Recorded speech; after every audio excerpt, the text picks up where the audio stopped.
Everyone welcome back to my channel. ಈ ವಿಡಿಯೋದಲ್ಲಿ ನಾನು ನಿಮಗೆ ನಾಳೆ ಸಂಕ್ರಾಂತಿ ಹಬ್ಬ ಇರೋದ್ರಿಂದ ಸಿಂಪಲ್ಲಾಗಿ ಮಾಡ್ಕೊಳ್ಬೋದಾದ ಸಿಹಿ ಪೊಂಗಲ್ ರೆಸಿಪಿನ ತೋರಿಸ್ತಾ ಇದ್ದೀನಿ. ತುಂಬ ಸಿಂಪಲ್ಲಾಗಿ ಮಾಡ್ಕೊಳ್ಬೋದು.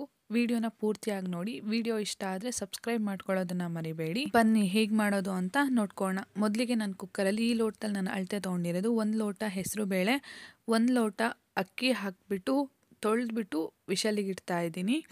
ಅಕ್ಕಿನ 2ರಿಂದ 3 ಸರಿ ತೊಳ್ಕೊಂಬಿಟ್ಟು ಇದಕ್ಕೆ ಹೆಸರುಬೇಳೆ ಮತ್ತು ಅಕ್ಕಿ ಮುಳುಗೋ ಅಷ್ಟು ನೀರು ಹಾಕಿಬಿಟ್ಟು ಇದಕ್ಕೆ 2 ಚಮಚ ತುಪ್ಪ ಹಾಕಿ 2 ವಿಷಲ್ ಮಾಡಿಸ್ತಾ ಇದ್ದೀನಿ. 2 ವಿಷಲ್ ಮಾಡಿಸಿದ್ರೆ ಸಾಕು. ವಿಷಲ್ ಆದಮೇಲೆ ಕುಕ್ಕರ್ ಲಿಡ್ನ ಓಪನ್ ಮಾಡಿ ಒಂದ್ಸರಿ ಎಲ್ಲ ಮಿಕ್ಸ್ ಮಾಡಿದರೆ ಬೇಳೆ ಮತ್ತು ಅಕ್ಕಿ 2 ಕ್ಲೀನಾಗಿ ಹೊಂದ್ಕೊಳ್ಳುತ್ತೆ. ಅದಕ್ಕೋಸ್ಕರ ಇದಕ್ಕೆ ನಾನು 2 ಕಪ್ಪು ಬೆಲ್ಲದ ಪುಡಿ ಹಾಕ್ತಾಯಿದ್ದೀನಿ. ಈ ಬೆಲ್ಲದ ಪುಡಿ ಸ್ವೀಟ್ ಸ್ವಲ್ಪ ಕಮ್ಮಿ ಇರೋದ್ರಿಂದ ನಾನು 2 ಕಪ್ ಹಾಕ್ತಾಯಿದ್ದೀನಿ. ನೀವು ಅಚ್ಚ ಬೆಲ್ಲ ಹಾಕ್ತೀರಾ ಅಂದರೆ ಕರಗಿಸ್ಕೊಂಬಿಟ್ಟು ಹಾಕಿ.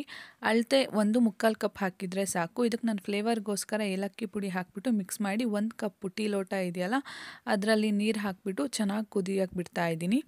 ಬೆಲ್ಲ ಮತ್ತು ಅಕ್ಕಿ ಬೇಳೆ ಎಲ್ಲ ಚೆನ್ನಾಗಿ ಮಿಕ್ಸ್ ಆಗಬೇಕು. ಅಲ್ಲಿ ತನಕ ಕುದಿಸ್ಕೊಳ್ಳಿ.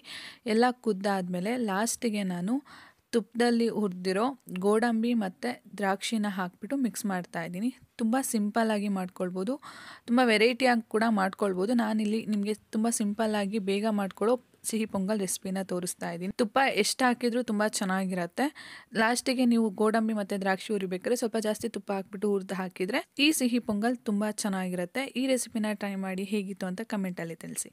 Thank you for watching.